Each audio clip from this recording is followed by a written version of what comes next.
إن الحمد لله حمدا كثيرا طيبا مباركا فيه نحمده ونستعينه نستغفره ونتوب إليه أعوذ بالله من شرور أنفسنا ومن سيئات أعمالنا من يهده الله فلا مضل له ومن يضلل فلا هادي له أشهد أن لا إله إلا الله وحده لا شريك له وأشهد أن محمدا عبده ورسوله يا أيها الذين آمنوا اتقوا الله حق تقاته ولا تموتن إلا وأنتم مسلمون يا أيها الناس اتقوا ربكم الذي خلقكم من نفس واحدة وخلق منها زوجها وبث منهما رجالا كثيرا ونساء واتقوا الله الذي تساءلون به والأرحام إن الله كان عليكم رقيبا يا أيها الذين آمنوا اتقوا الله وقولوا قولا سديدا يصلح لكم أعمالكم ويغفر لكم ذنوبكم ومن يطع الله ورسوله فقد فاز فوزا عظيما. As to what follows, verily and truly all praise is due to Allah. We praise Him, we seek His guidance, we seek His forgiveness. He is the most deserving of it and the only one deserving of our praise. We seek refuge in Allah from the evils of our actions and the evils of our sins. Whomsoever Allah guides, there is none that can misguide them. And whomsoever Allah guides astray, there is no guidance for them. I bear witness with every fiber of my being, with every cell in my body, that there is no deity worthy of worship except for Allah, and that we associate no partners with Him, that we worship none other but Allah subhanahu wa ta'ala. And I bear witness that Muhammad sallallahu alayhi wa sallam, may the peace be and blessings be upon our prophets and the prophets before him and the followers of the prophet and the families of the prophets. May Allah subhanahu wa ta'ala shower them with mercy, peace and blessings. My brothers and sisters, we begin with praising Allah subhanahu wa ta'ala, saying, Alhamdulillah, we have the ability to see yet another Jumu'ah. We are given one of the most beautiful opportunities on a weekly basis where our sins are forgiven from week to week just by attending the Jumu'ah, by clarifying our niyyah, by cleansing our bodies. May Allah subhanahu wa ta'ala cleanse our souls and cleanse our bodies and make our hearts white and pure and remove all of the black dots from them. We say Alhamdulillah that we have been given this opportunity. The opportunity to be able to open our eyes and get out of bed in the morning with His blessing, with His permission. Last week, we discussed a very important topic of mental health and depression in very difficult and trying times. Today, we're going to compound on this topic and talk about grief. And what does it mean to grieve? And what does it mean to be surrounded with death and atrocity? What does that mean? You see, it is not normal to see what we are seeing on a daily basis. The majority of us have only seen dead bodies wrapped up in shrouds, put in a box in the front of the masjid, if we have seen that. And others of us have seen them being put into the ground. And those who are fortunate of us have been given the blessing and the ability to do ghusl for somebody after they have passed away. And the bare minimum of us have seen those bodies in movies and TV shows. But to see the reality of death in front of our eyes on a minute by minute and hour by hour and daily basis, it doesn't happen. And it only happens in these times. You see, some of us who may be older in age have seen war before, have lived through war before. And it is and can be very depressing and very difficult to live with and bear. But so did the people before us. So did the prophets before us. You see, death is inevitable. We cannot escape death. It is coming to every single one of us. And every single one of us, as we have mentioned in previous Jumu'ahs, has been assigned an angel of death. It's decreed. We have been assigned an angel of death. And when our time comes, no matter where we are or what we are doing, that is our time. That's it. It's done. And so our mission in this life is very clear. It is pinpoint accurate. Not to the 100th or 1,000th or 10,000th or millionth of a fraction can it be off. No, it is exact. 100% exactness with exact specificity. And our mission in this life is to seek the pleasure of Allah subhanahu wa ta'ala through our intentions, our actions, our deeds. In the face of adversity, in the face of trial and tribulation and turmoil and tragedy and devastation and happiness and joy and triumph and success and extravagance, in meager times and in times of great wealth, in times of great bounty. It does not matter the circumstance. The mission is clear. The mission is exact, to seek the pleasure of Allah Jalla Jalaluh.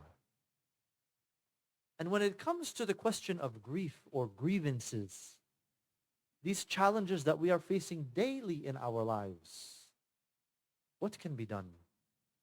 How should we shape our minds or change our frames of reference to be in line with our mission? And alhamdulillah, we are blessed yet again. Why? Because the same brothers and sisters who have lived before us and that are older than us, who have seen these atrocities before us, they will tell you, you move on. Time goes on. It may be difficult now, but tomorrow will be different, and the day after will be different, and the day after that will be more different. It does not mean we are senseless or we don't have feeling or emotion. No. Everything that happens around us is a lesson for us to take advantage of. Because seeing death is a reminder for us that our time is coming. So make haste and be steadfast in our worship. All of this serves as a reminder, my brothers and sisters. As difficult as it may be, it's a reminder and it's a blessing. When you attend a janazah,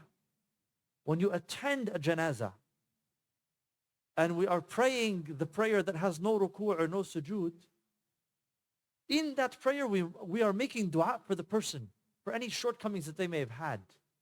That is a reminder for us to question ourselves, what are our shortcomings right now, while we still have the opportunity to act? What are they? What can we do about them? Whose rights have we taken? Whose money have we not paid back? Who are we speaking behind their backs? Have we fasted? Have we given? Have we met the bare minimum standard? Are we going above and beyond? Or are we just scraping by? May Allah make us of those who do not, may Allah not make us of those who say ya laytani at this time. It is a challenge. Life is not meant to be easy. It's not meant to just sway in and sway out. No. Every single one of us has their challenges. But we say alhamdulillah over and over and over again for all of these reminders. Because imagine if death visited your community once every 6 months. We'd be very busy in our own lives, would we not? We would not be so aware or so keen. But the opposite is also true. When there is an abundance of death or grievances or grief, it's almost like it's watered down. It doesn't have the same effect. And senselessly scrolling and seeing dismembered body parts and people dying every day, it does something to the hearts. Again, we're not designed to sit there and watch this every single day. It affects us. But there's a very, very important reminder here. One that we have access to 24 hours a day, on our phones, in our hands. أَلَا بِذِكْرِ اللَّهِ تَطْمَئِنُّ الْقُلُوبِ. Is it not through the remembrance of Allah do the hearts gain peace, sakina? Is it not through the remembrance of Allah do our hearts find tranquility, purpose, and reason? You see, my brothers and sisters, the 114 surahs that were compiled by the Sahaba for us, brought down from Angel Jibreel, from Allah subhanahu wa ta'ala to our prophets. If we do not take advantage of this, we are the true losers. We have missed out. The ship has sailed. The train has left the station. And so we have the most powerful tool of tools. Quran, the Quran, the Quran. And the problem is that it's so easy to access. That's a problem for us. Truly. The instant success that we get from swiping up on our phones, our attention spans, again, we say this week over week, are so limited. You intend to do something, and before you can even remember what you intended to do, you've done 14 other things, derailing you from the path that you should be on. So we need to dedicate a set amount of time intended to hold the book of Allah in our hands and to open our hearts to receiving the message of the words that were so beautifully and eloquently and perfectly put together. For who? Who was this message destined for? Who was it compiled for? Who was it given to? Look around you, my brothers and sisters. It was given to us, to this ummah. It is one of the biggest miracles, if not the biggest miracle, that we are gifted with. Protected for 14 centuries. There is not a script in the entire world protected for this long. Look at the history. And may Allah forgive us, we take it for granted. We are not sometimes able to pick it up for 5 minutes a day to read one ayah. One ayah. And you see, once you pick up the book, if you intend to read one ayah, just one, I promise you, wallahi, you will not put the book down without reading at least 5. This is the beauty of the book.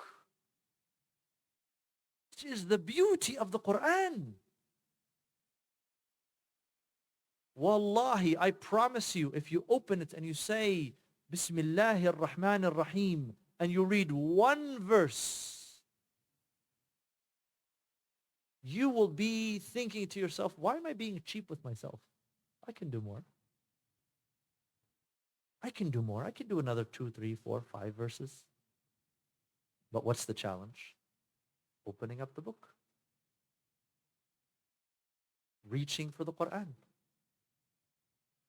And you know, the interesting thing is, if you listen to a lot of the multimillionaires or billionaires or successful people in this world right now, they share a commonality. And they tell you, if you want to do something and you want to do it well, it has to be face, front and center, always. Has to be accessible to you, but you have to see it. It's amazing that we have the Quran on our phones. It is. But you have, depending on what phone you have, 4 by 5, there's 20 applications on the phone. When you open your phone, you have 20 different options. 20 on the only one screen. Some of us have 20 screens. And if you're an Android user, you have folders within folders and then another folder, and it's so easy to lose. But if you grab the book and you have it on your nightstand, and you say to yourself, you know, the time that I'm uninterrupted, no one bothers me, there are 2 times in the day. 2 times. And one is more effective than the other, and we'll talk about why. But there is a time where nobody bothers you. Your day is done. You've brushed your teeth, you've put your kids to bed, your phone is charging, you've eaten, you've drank, everything is done. Khalas. And you have the mushaf sitting on your nightstand. I challenge every single one of us to read 5 ayahs a night. 5 ayahs every evening. And your life will change. If you don't already do so, add another 5 ayahs. And the second time is right after Fajr. The challenge with Fajr is the time is always changing. It's always moving. It is an amazing time to read. But we have to be somewhat realistic with our expectations of ourselves. We can set lofty goals, but if we don't achieve them, then we're lying to ourselves.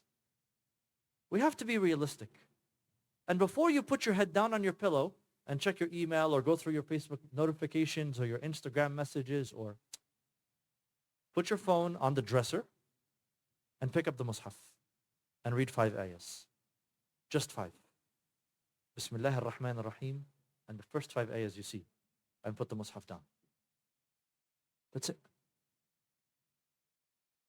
And your lives will change. Our lives will change. Because, my brothers and sisters, our mission is clear. We must seek the pleasure of Allah subhanahu wa ta'ala. And how do we do so? By intending and acting for His sake. أقول قولي هذا واستغفر الله لي ولكم فاستغفروه.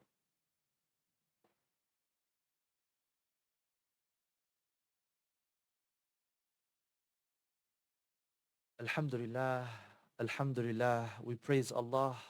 We praise Allah whom we seek no partners with. We praise Allah for He is the beginning and the end. We praise Allah for He has no children and no offspring. We praise Allah for all of the blessings that He has given us and more. My brothers and sisters, dealing with grief is not meant to be easy, as we have mentioned. It is difficult, it is straining. But in the same token, it is refreshing. Why? Because if Allah subhanahu wa ta'ala loves His slave, He will test them. And every single one of us is being tested with what's happening right now in Palestine and in Gaza and in the West Bank. We're all being tested. Tested with our resolve. We are tested with our patience. We are tested with what our hearts can bear.